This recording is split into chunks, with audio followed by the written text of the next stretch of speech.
Alright, now let's multiply two fractions that need to be reduced or simplified when you're done.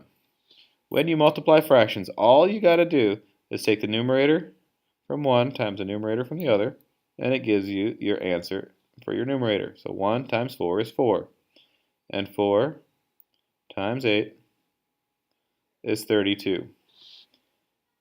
That's how you multiply fractions. You just take the numerator times the other numerator, right here, 1 times 4, write it down, and the denominator times the other denominator, and you write it down, and that's it. Multiplying fractions is much simpler. There's less steps than adding and subtracting. Next, we have to reduce or simplify for 30 seconds. We've learned in class that the easiest way to attack this is to see that they're both even and divide by 2.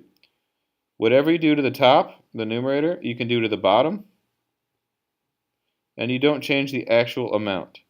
So 4 divided by 2 is 2, and 32 divided by 2 is 16.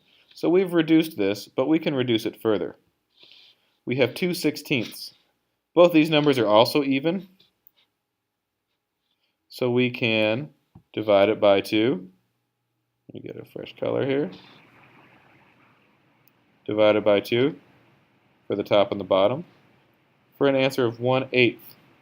That is reduced as far as it could go. Because there's a 1 in the numerator, then you're done. But also 1 and 8 do not share a common factor that we can divide out of each of them. So we have an answer of 1/8 when it's reduced. This can be used to multiply any two fractions together, and you're not done reducing until you can no longer pull out a factor, like we did here, from both the numerator and the denominator.